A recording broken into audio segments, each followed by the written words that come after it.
Yo, what is good, YouTube? Welcome back to another JC2K video. In today's video, we are going to be building the best team you possibly can for less than 500,000 MT here in NBA 2K26. My team did this for 250K yesterday, moving on to 500K today. The reason I skipped 100K is because there's still not really quite enough really good cheap cards to build a 100K team, just because diamonds are too expensive and stuff. But hopefully y'all do enjoy this video. I think this is a helpful video for a lot of people. This squad is honestly pretty solid too, especially as like a base starter team. It's a team that I feel like you can definitely use at a high level and can use in any mode except for Showdown to have a ton of success. And even in Showdown, I feel like you can have some success with this type of a lineup as well. So with that being said, before we hop into it, if you haven't already, make sure you hit that subscribe button. Help me push towards the 50,000 subscriber mark on the channel. I upload every single day, multiple videos a day. Would really appreciate it if y'all do subscribe. Without further ado, starting point guard position is going to be Ron Harper. Y'all know I love this card. 6'6" with 6'9" wingspan. Offensively, he's kind of just there. Defensively, he is a dog. Really good defensive point guard. He's got a smooth jumper. He's got Paul George escape. Tall enough to be impactful. Standing dunks well. I mean, look, he's not an insane offensive card, but I actually think he holds his own enough offensively.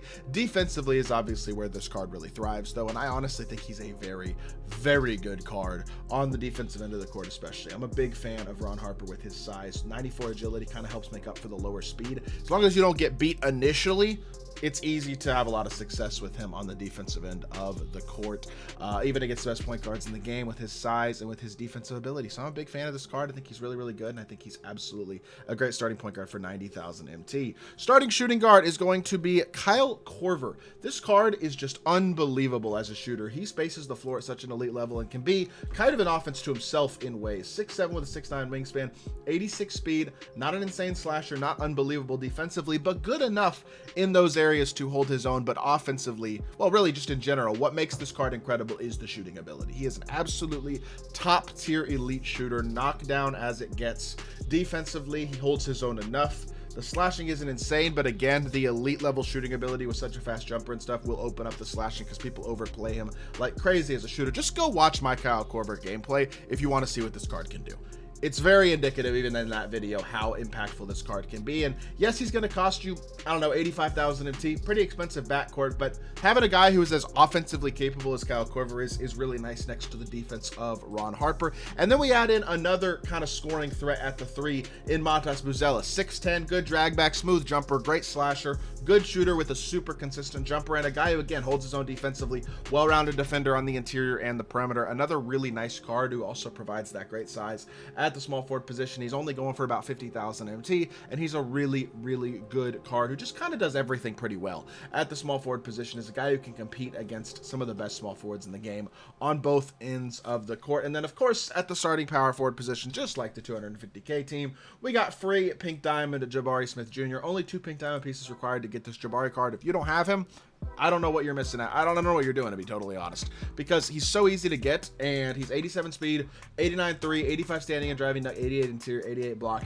Defensively, holds his own. Offensively, great shooter, has more off the dribble ability than almost anybody, especially at the power forward position as well. Releases on quick, and it's super good. KD escape, Kawhi behind the back. He's a great card. He is easily the best, like, really one of the best power forwards in the game, easily the best free power forward, at least that you could get like this easily. And so I think he's worth including on this list because it's so easy to get him. That also saves you salary, or saves you MT, I guess, for the 500K MT team, just like with the 250K MT squad. It just makes total sense to have Jabari on here.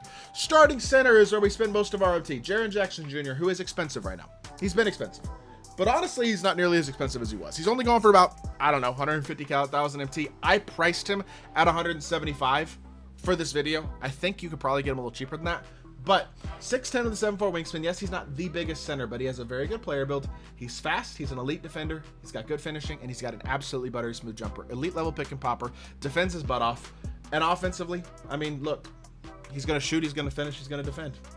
Overall, he's going to give you what you need at the power forward position. His jumper's great. I really like Jaren. Second year in a row, he's been one of the best bigs in the game, and this card has elite longevity. It's just an absolute stud, absolutely worth being the most expensive card in this team. And I priced him at 175K, which is obviously a huge chunk of our 500. We've already used a massive chunk of our 500 between Ron Harper, Kyle Korver, Matas Buzelis, and Jaren Jackson Jr., like almost 300,000.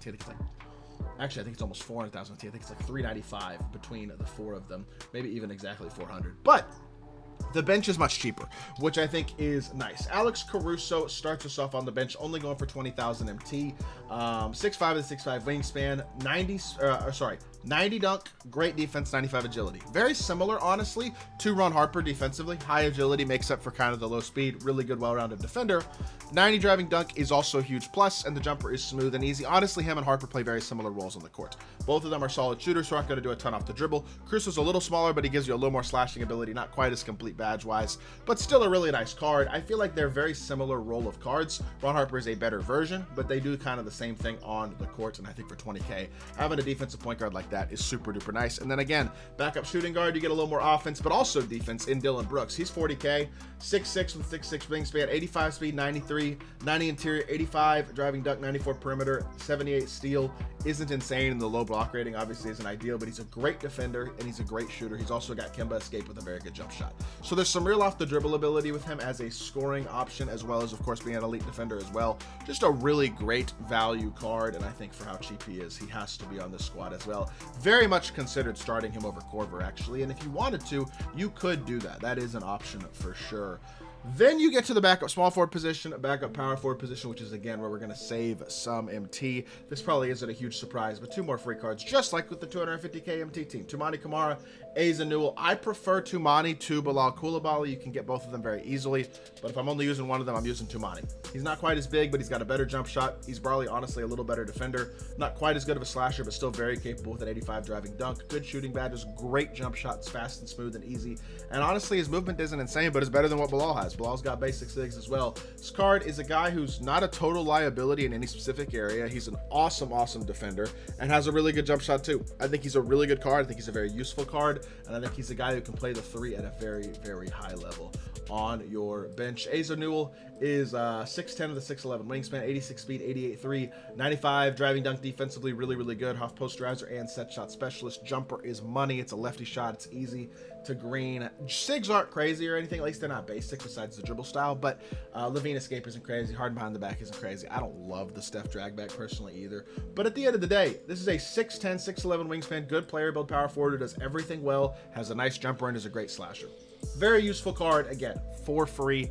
Awesome backup power forward. And then backup center, we stay very cheap. Ryan Kalkbrenner is going to come off the bench at the center position at 7'1" with a 7'5" wingspan. I know he's not crazy fast, but he has enough defensive athleticism and stuff, especially with his size, to be a very solid card on that end of the court. High interior, great block, and people go 30 perimeter, that's an issue. Well, 82 agility kind of makes it so that it really isn't. I don't think perimeter defense is a particularly important stat at all in this game as long as you have high agility. And he's got an 86 3 ball with limitless range as a base card. Nice smooth jumper, really, really solid card, and he's going for 3,000 MT.